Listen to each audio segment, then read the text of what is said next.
मुर्दे को जलाते हैं, कुछ लोग जमीन के अंदर दफनाते हैं। और पारसी धर्म में है तो कि लाश को कहीं छत पर ऐसे ऊंचे स्थान पर रख देते हैं जिससे वो सड़ता है। गिद्ध वगैरह दूसरे जंतु आते हैं, खा लेते हैं। उनके पीछे थिंकिंग यह है कि मरने के बाद ये लाश भी किसी के काम में आ जाए।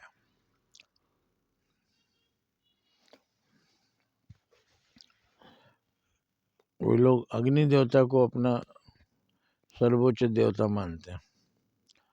लेकिन और सब जो लॉजिक है वो चिड़िया गिद्ध खाएंगे सड़े हुए, तो जानवरों को अगर लोग पहले छोड़ देते थे, कोई जानवर मरा हुआ है मैदान में, तमाम गंध दुर्गंध फैलती थी और गिद्ध बड़े बड़े आते थे, नोच नोच कर खाते थे। इतना बीभत्स दृश्य होता था,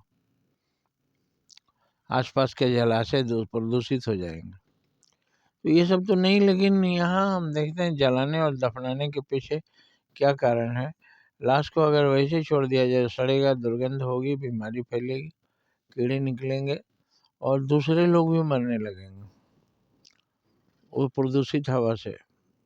परमाणु बम से भी खतरनाक होता है आदमी की लाश, जानवर की लाश।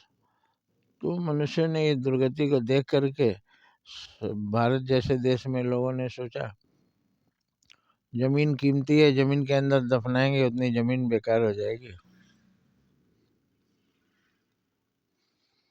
तो लकड़ियां काट कर जला देते हैं। यहाँ पेड़ पौधे की अधिकता है, उस जमीन में कोई एक पेड़ लगा देंगे, फल वाले पेड़ लगा देंगे। अरब मुल्कों में सोचे गिने चुने पेड़ हैं, ऑक्सीजन कहाँ से मिलेगा। जमीन बेकार पड़ी हुई है, बालू ही बालू है, कहीं भी इनको दफना दीजिए। दोनों का एक ही मतलब हुआ कि जल्दी से इसको हटाओ। इसमें कोई भेद नहीं है, इसमें समझदारी से काम लिया और दोनों ने समझदारी दिखाई। इसलिए जलाना या दफनाना डिफरेंट नहीं है, एक ही है।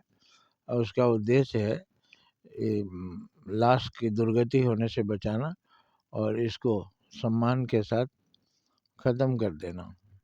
कुछ लोग कहते हैं पंच तत्व क्षितिजल पाव गगन समीरा, पंच रचित यह अधम शरीरा।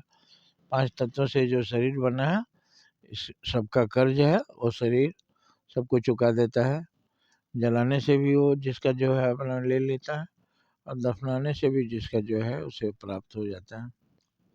तो इस तरह हम देख रहे हैं कि जलाने और दफनाने में भेद नहीं है। इसी तरह से हमें खोजना चाहिए सभी धर्मों में क्या डिफरेंसेज है, किसके कारण लड़ाई होती है।